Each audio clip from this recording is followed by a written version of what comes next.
Hi, meteorologist Peter Hall. After a wet first half of the day, I do expect there to be some dry periods this afternoon. Well, basically, it's been overcast with periods of rain, and that's continuing right through the lunch hour. Now, from west to east, though, through the course between 12:30-ish, maybe even noon at the Finger Lakes, but between, let's say, 12 and 2, 3 o'clock, during that 3-hour period between 12 and 3, from west to east, the steady rain is going to slowly come to an end. And right behind that, there are breaks in the overcast to allow some sunshine, which could even raise the temperature to as high as 80. Now, if the sun comes out fast, especially west of Syracuse, you could approach 80. There's an outside chance Syracuse may do that as well. Now, here's the thing. Before we get all excited about the sunshine coming out and getting warmer and all this, we still got a front to get through. So think of it this way. If we get a lot of sun, that then increases the threat that thunderstorms could be a little feisty right around the dinner time, 8 p.m. hour, and some leftover showers and thunder showers tapering off after midnight.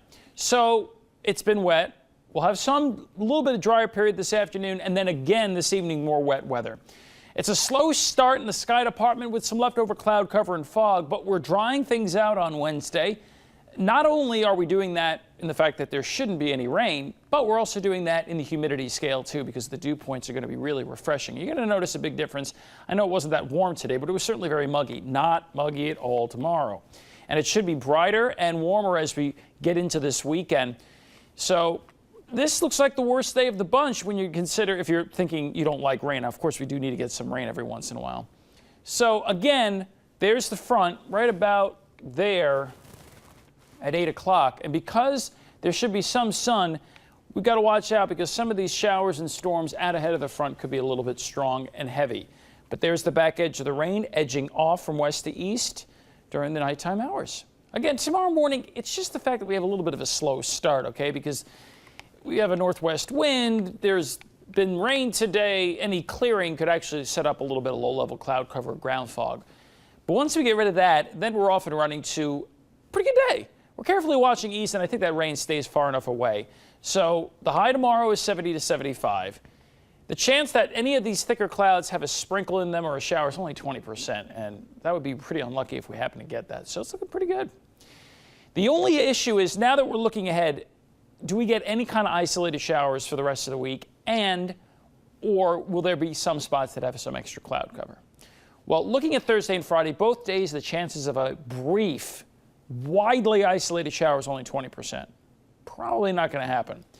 It's in the areas, probably Route 20 south that happens. That's also in the same spot, by the way, that clouds might be a little extra thick at times during the course of the day. Otherwise, though, we should have some sunshine. Temperatures should be in the mid to upper 70s Thursday. There's the increasing sunshine. I've actually thrown in a little more sun today than I even had before. And 50th sun on Wednesday, about 75% sunshine for Syracuse, less to the south. There you go. Well, obviously it's been raining today. Again, just holding a little silent, tiny little chance here. 20% tomorrow from any kind of leftover cloud in the morning with some sprinkles.